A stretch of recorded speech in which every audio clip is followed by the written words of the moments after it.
Hi friends, இந்த வீடியோவில் 2 stocks பற்றி பார்க்கலாம். ஃபஸ்ட்டு வந்து எஸ்ஜேஎஸ் என்டர்பிரைசஸ் லிமிடெட். இவங்க வந்து மெயினாக வந்து Indian decorative aesthetic industry leading பிளேயர்ஸாக இருக்காங்க. டிசைன் டு டெலிவரி எஸ்தெட்டிக் சொல்யூஷன்ஸில் இருக்காங்க. மெயினாக manufacturing of automotive and consumer appliances industries இதில் இருக்காங்க.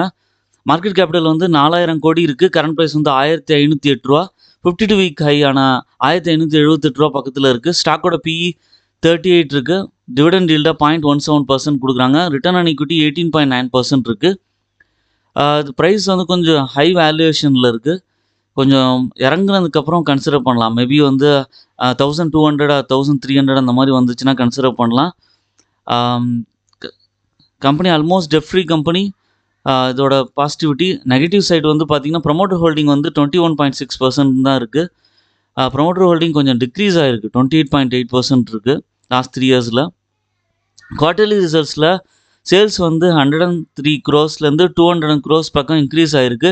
நெட் ப்ராஃபிட் வந்து 16 கோடியிலேருந்து 35 கோடி பக்கம் இன்க்ரீஸ் ஆகிருக்கு. ப்ராஃபிட் அண்ட் லாஸ் ஸ்டேட்மெண்ட்டில் நெட் ப்ராஃபிட் வந்து 55 crores-லேருந்து 125 crores பக்கம் இன்க்ரீஸ் ஆகிருக்கு. ஷேர் ஹோல்டிங் பேட்டர்னில் ப்ரமோட்டர்ஸ் வந்து கொஞ்சம் குறைஞ்சிருக்காங்க.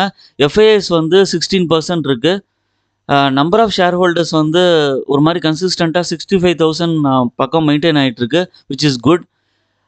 லாங் டேர்ம்க்கு ஏற்ற ஸ்டாக்கு. நான் சொன்ன மாதிரி கொஞ்சம் கரெக்ஷன் வரட்டும், அதுக்கப்புறம் வந்து இந்த ஷேரை கன்சிடர் பண்ணலாம். இப்போ கொஞ்சம் ஓவர் ப்ரைஸ்டாக இருக்குது. ப்ராஃபிட் புக்கிங் பண்ணுறதுக்கான பாசிபிலிட்டிஸ் இருக்குது.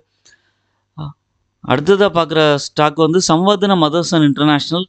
இவங்க manufacturer and sale of components, automotive and equipment manufacturers இந்த பிஸ்னஸில் இருக்காங்க. Similar to SJS Enterprise. Market capital வந்து 1,12,000 கோடி இருக்குது. கரண்ட் ப்ரைஸ் 106 ரூபா.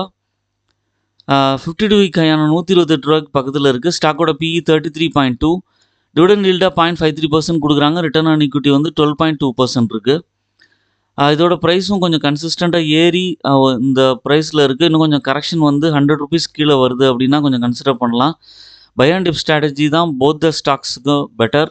லாங் டேர்ம் பெர்ஸ்பெக்டிவில் ஹோல்ட் பண்ணுங்கள். குட் ப்ராஃபிட் க்ரோத் இருக்குது. 26% CAGR over last 5 years. Company was maintaining healthy dividend pay out 21.7% இருக்குது, விச் இஸ் குட்.